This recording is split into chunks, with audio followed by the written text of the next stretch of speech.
By the time the coffee went cold, one man in that room was supposed to be dead, and everyone knew it without a single word being spoken. Friday night, September 12, 1958. A back room off Lenox Avenue in Harlem lights kept deliberately low cigarette smoke hanging heavy enough to sting the eyes, silence pressing in like a held breath. Bumpy Johnson sat at the table as the only black man in a meeting governed by Italian rules. Rules where power was enforced by fear and endings were usually permanent. No guns were drawn, no threats were voiced. The trap was quieter than that. They believed isolation would do the work for them, that with no allies and no leverage, Bumpy would bend. Seconds stretched, a shoe scraped the floor. A folded newspaper lay untouched, yesterday's headlines hiding what tonight was meant to become. Then Bumpy spoke calmly, almost softly, not to negotiate and not to plead. He asked a single question about who would control Harlem if he didn't leave that room alive. In that moment, the silence broke because everyone understood that killing him wouldn't solve anything. It would make the city ungovernable. If you value stories like this, don't forget to like and subscribe. It helps preserve forgotten chapters of history. And before we continue, tell me your local time and where you're watching from in the comments. The trap didn't begin in that room. It was built hours earlier, piece by piece, according to rules the Italians had trusted for generations. Meetings like this followed a script as rigid as church ritual. The weaker man listened, the stronger men spoke, and by the end, someone bowed either his head or his future. That afternoon, the terms had already been decided. Territories tightened, percentages shaved down. Harlem discussed as if it were a ledger entry instead of a living place. They expected Bumpy to play his part, to argue numbers, to defend corners, to concede just enough to survive. That was the law of their world: accept the hierarchy or invite the consequence. But Bumpy never accepted their definition of weakness. As the room closed in, he didn't counter their offers. He didn't reject them either. He did something more dangerous. He removed Harlem from the table entirely. Not as a threat, not as a boast, but as a fact. Harlem, he implied, wasn't something they owned, leased, or seized by force. It was something that moved through him. The numbers runners, the collectors, the street captains, thousands of small decisions made every morning before the sun came up. By 1958, Harlem's underground economy pushed millions of dollars a year through hands that answered to him alone, and every man in that room knew it. Without Bumpy, the system didn't transfer cleanly. It fractured. Violence would spike. Profits would bleed out in chaos. Police attention would follow. The rules they relied on would stop working. As this understanding settled over the table, the posture of the meeting changed. Bumpy was no longer the man being judged. He was the variable they couldn't remove without rewriting their own playbook. A glass shifted slightly. Someone adjusted his chair. The law of the Italians, bow or die, had just failed in the presence of a man who refused to acknowledge it. They thought the pressure point was money because money was always the cleanest way to end a man without touching him. By 1958, the numbers racket in Harlem wasn't a rumor or a side hustle. It was an engine. Tens of thousands of bets placed daily, nickels and dimes turning into a river of cash that moved quietly through barbershops, beauty salons, hallways, church basements. Conservative estimates from that period put Harlem's illegal lottery at over $20 million a year. And a decisive share of that flow passed through structures Bumpy had built patiently over decades. The Italians believed they could starve him out by redirecting the river, by squeezing collectors, by freezing accounts, by letting fear do what bullets couldn't. Sitting at the table, Bumpy didn't raise his voice to defend his income. He didn't list figures or threaten retaliation.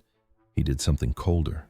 He pointed out almost casually that their own profits were already traveling through his people, laundered by distance, protected by loyalty, invisible to men who didn't understand Harlem's internal geometry.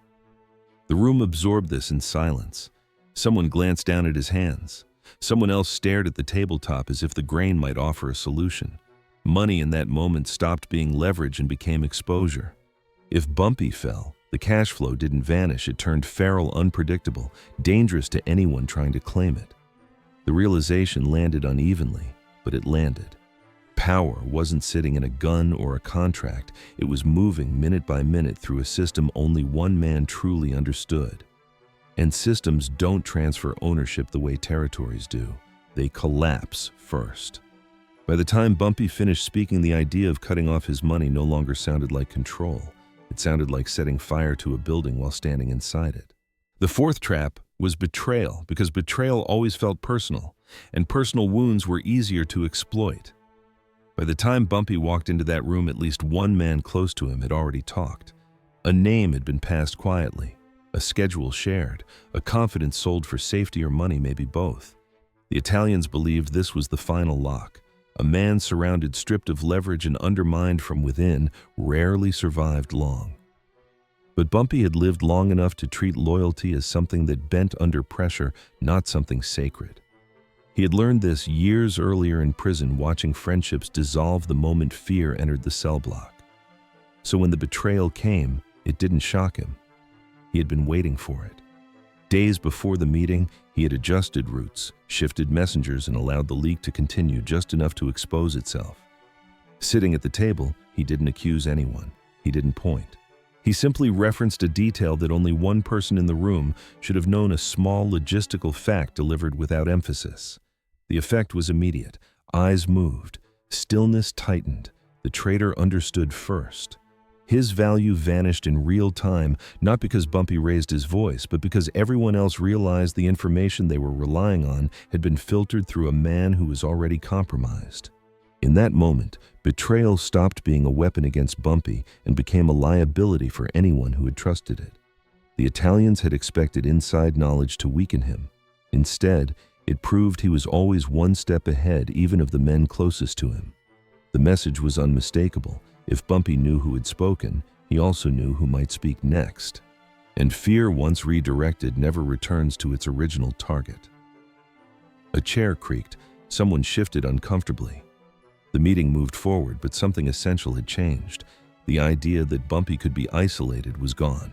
Even betrayal, they now understood, had to pass through him first. The fifth trap was race, because race had always been the simplest way to dismiss him.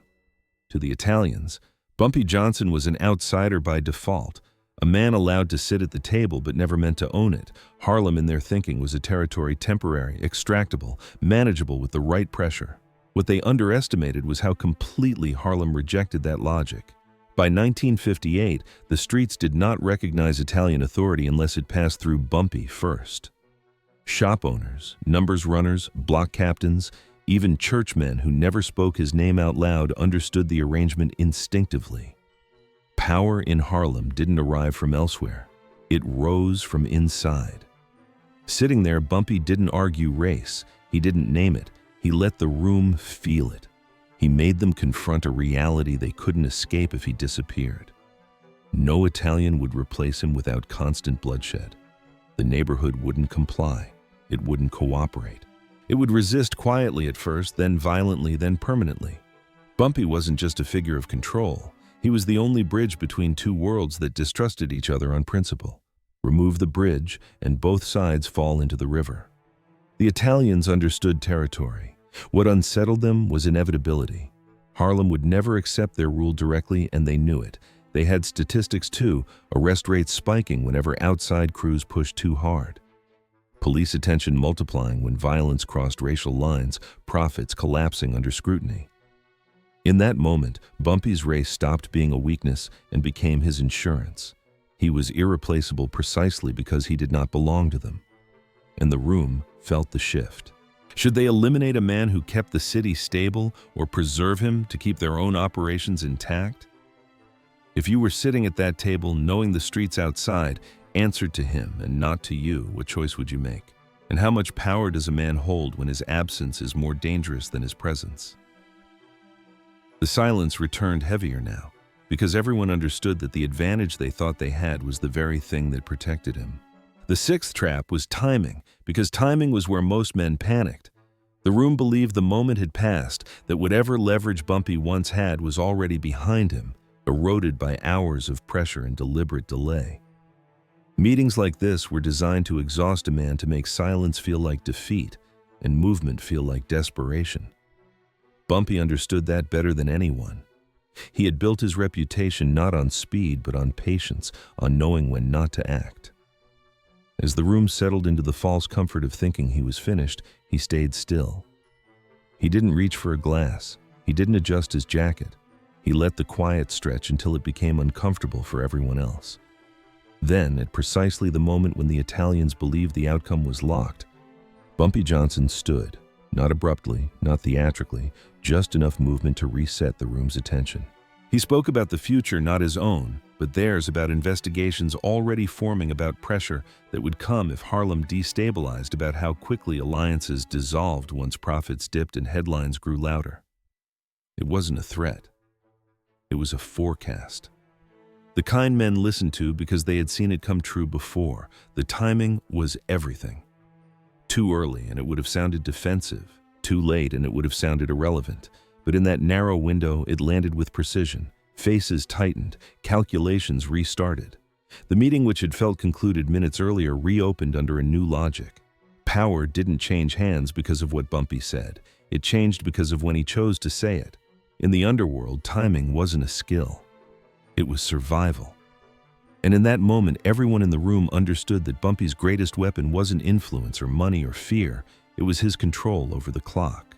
The silence returned, but it no longer belonged to them. The final trap was death itself, because death was supposed to be the simplest solution.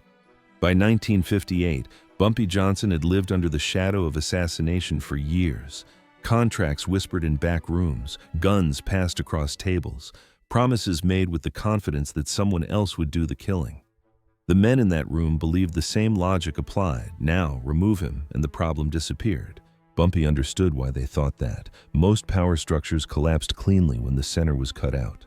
Harlem was different. Sitting there, he made them see it without saying it directly. He spoke about fire not as a threat, but as a consequence, about what happens when leadership vanishes overnight and everyone scrambles to fill the vacuum. Numbers runners fighting each other, street crews acting without restraint, violence spiking in places that had been quiet for years, police saturation following chaos, not order, profits evaporating under attention. He didn't promise revenge from the grave. He outlined damage, measurable, unavoidable damage.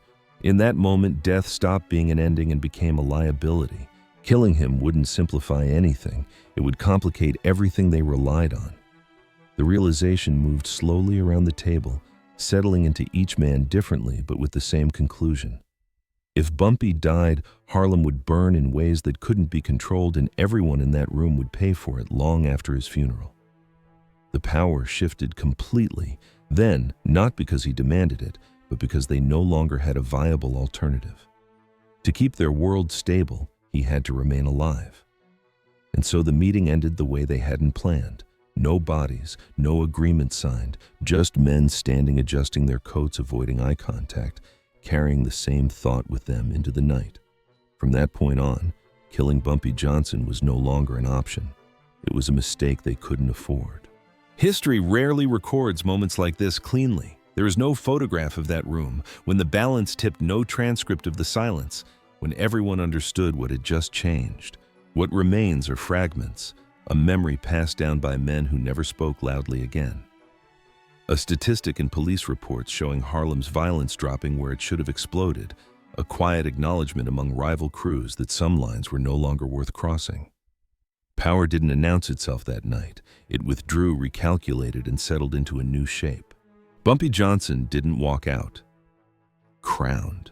He walked out heavier, carrying the knowledge that survival sometimes costs more than victory. From that point on, his presence became a stabilizing force, not because he was feared, but because his absence was feared more. Harlem continued to breathe through him, and the men who once believed they could erase him learned to work around him instead. That is how power often survives, not by winning outright, but by becoming unavoidable. Years later, when people spoke of Bumpy, they didn't talk first about guns or numbers or prison time. They talked about rooms where nothing happened, about meetings where no one died, about moments when silence did more damage than violence ever could. Those stories traveled quietly, reshaped by memory, sharpened by fear, softened by time. They became legend not because they were exaggerated, but because they felt true to those who lived under their consequences. What lingers is not the man alone, but the idea that history can turn on seconds on restraint on a single sentence delivered at the exact moment it cannot be ignored. That power is fragile, that order is temporary, and that sometimes the most dangerous move a person can make is refusing to play the game everyone else believes is already decided.